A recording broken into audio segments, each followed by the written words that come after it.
Saya akan membahas sumber hukum. Namun sebelumnya itu, mari kita ketahui apa sih yang dimaksud dengan sumber hukum itu. Sumber hukum adalah segala sesuatu yang telah menimbulkan aturan-aturan yang bersifat memaksa. Kita tahu bersama bahwa adapun sumber-sumber hukum itu terbagi menjadi dua, yaitu sumber hukum material dan sumber hukum formil. Nah, sumber hukum material adalah kesadaran hukum warga masyarakat dari mana dan di mana hukum itu berlaku dan diberlakukan, di mana kesadaran hukum merupakan pandangan hidup dalam bermasyarakat. Sedangkan sumber formil adalah sumber hukum di mana suatu peraturan memperoleh kekuatan. Jadi kita tahu bersama bahwa secara singkatnya, hukum formil itu merupakan sumber dari terbentuknya hukum. Nah, aturan-aturan tersebut memiliki 5 pengertian yang berbeda-beda.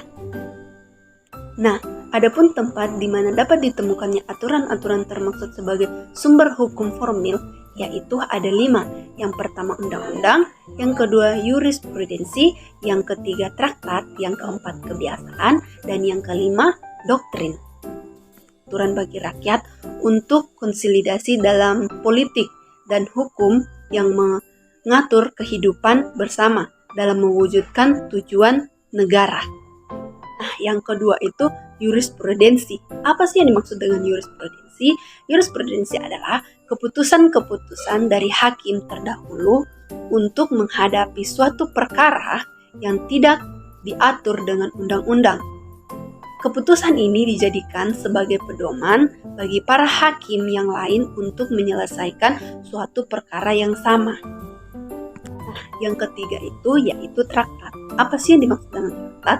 Traktat adalah perjanjian yang dibuat antara negara yang dituangkan dalam bentuk tertentu. Sebagaimana disebutkan dalam Undang-Undang Dasar 1945 pasal 11 yang berbunyi, Presiden dengan persetujuan DPR menyatakan perang, membuat perdamaian dan perjanjian dengan negara lain. Yang keempat itu yaitu kebiasaan. Kebiasaan dapat diartikan sebagai suatu perbuatan yang dilakukan secara berulang-ulang berdasarkan tingkah laku yang tetap dan lazim dan formal. Kebiasaan dapat menjadi sumber hukum menurut sistem hukum yang berada di Indonesia. Yang terakhir yaitu doktrin. Doktrin adalah suatu pernyataan yang dituangkan ke dalam bahasa oleh semua ahli hukum. Nah, hasil pernyataan tersebut disepakati oleh seluruh pihak. Masalah yang timbul terkait sumber hukum itu adalah masalah-masalah yang akan menimbulkan berbagai sanksi-sanksi yang tegas dan memikat dan memaksa. Itulah pembahasan yang saya bawakan pada saat ini mengenai tentang sumber hukum.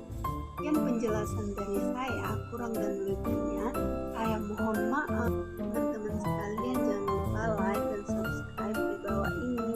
Jangan lupa juga di komen ya. Bye-bye.